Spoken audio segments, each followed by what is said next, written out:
Zee 24 तास एक पाऊल पुढे। आशुतोष खूप पुढी नाही रे, फारच म्हणजे मी तेच म्हणते, तू जे अशा पद्धतीचे लाईफस्टाईल फूडी असणं वगैरे हे प्रश्न फार चुकीच्या म्हणतात। मी खाण्याच्या बाबतीत अजिबातच चोखंदळ नाहीये। मला महाराष्ट्रीयन जेवण सगळ्यात जास्त आवडतं, ज्याच्यामध्ये पोळी भाजी भात आमटी कोशिंबीर भाजी हे सगळं असतं। त्याबरोबर मला स्वीट पदार्थ जास्ती आवडतात त्या मानाने। आणि हॉटेलमध्ये जाऊन विशेष काही पिझ्झा बर्गर खावं किंवा काही वेस्टर्न हे खावे हे मी एखाद्या वेळेस महिन्यातून जातो। त्या मानाने माझी बायको प्राची तिलाही फार त्यातली अगदी आवड नाही, किंवा आमच्या घरातही तू म्हणलास तर जशा काही गोष्टी आजकाल टेस्ट साठी जास्ती वापरल्या जातात म्हणा, किंवा चीज वापरलं जातं, अशा गोष्टी आमच्या घरात नाही वापरल्या जातात। आणि प्रसंगी असं व्हायचं पूर्वी की माझी आई, मी आणि माझे वडील या बाबतीत सेम होतो, तर माझ्या आई काहीतरी एखादी भाजी आमटी वगैरे बनवून तिच्या कामासाठी निघून जायचे आणि नंतर घरी आल्यानंतर परत ती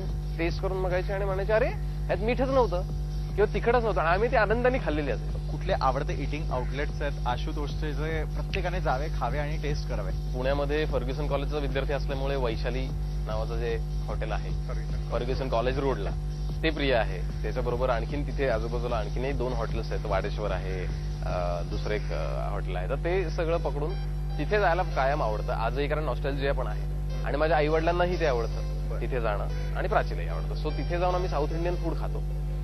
जर का तू पुण्यात आणखीन कुठे जायचं म्हणालास तर पुना बोर्डिंग हाऊस, बादशाही किंवा अशा प्रकारचे जे, किंवा श्रेयस हॉटेल की जिथे चांदीच्या ताटामध्ये जेवण वाढलं जातं, तिथे उकडीचे मोदक मिळतात, पुरणपोळी मिळते, असं काही जॉईंट्स आहेत। बरं, मग इतकं सगळं खायला आवडतं पण तरी सुद्धा स्वतःला फिट ठेवायलाही तुला आवडतं, मग आशुतोषचा फिटनेस फंडा काय?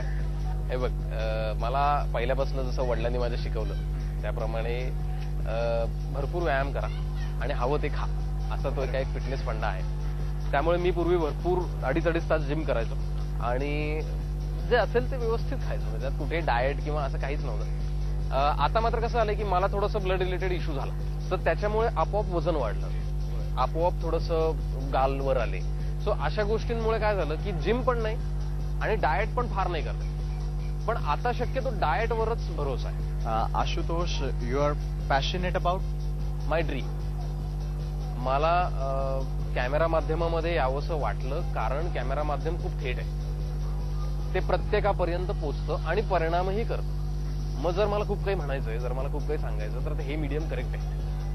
आणि ऍक्टरची एक तो जॉब आहे की तो लेखक आणि दिग्दर्शकाला काय म्हणायचं किंवा एखाद्या कथानकात ऍक्च्युली काय गाभा आहे तो बरोबर पोचवू शकतो, तर ही जबाबदारी घेण्याची खूप आवड आणि मग 24 तास सुद्धा काम करायची तयारी। सो कामात मी असलो आणि मला शूटिंग असले ना की मग मला खूप, ते माझं मेन पॅशन आहे। आणि मग तशी हॉबी म्हणलं तर मला फोटोग्राफी आवडते। I am passionate about driving, 11 तास सलग ड्रायव्हिंग आतापर्यंत रेकॉर्ड आहे। Ashutosh, you are crazy about? Crazy about Sufi songs, crazy about spirituality, कारण मला प्रचंड त्याच्याबद्दल क्युरिओसिटी आणि मी त्यात सतत काहीतरी अभ्यास करत असतो। Okay, and Ashutosh is lazy about? खरं तर मी थोडंसं पंक्च्युअल नाहीये, म्हणजे तू म्हणलास तर अगदी व्यवस्थित पटपट आवरून वेळेत एखाद्या ठिकाणी पोहोचणे या बाबतीत मी थोडासा लेझी आहे, म्हणजे ती खरं तर माझी चूक आहे, परंतु तेवढा दुर्गुण एक माझ्यात आहे। मग आता आशुतोषसाठी आयुष्य म्हणजे काय? अरे बापरे, असं काय रे आयुष्य म्हणजे काय? असं आयुष्य म्हणजे मला वाटतं की एक खूप अनाकलनीय गोष्ट आहे, ज्याचं आकलन करून घेण्यात सुद्धा तोटा आहे आणि ज्याचं आकलन न करता जगण्यातही तोटा आहे। थँक्यू सो मच आशुतोष, तू आलास आमच्या सर्व प्रेक्षकांशी इतक्या सुंदर गप्पा मारलास। Thank you so much for frame. Thank you Vishal.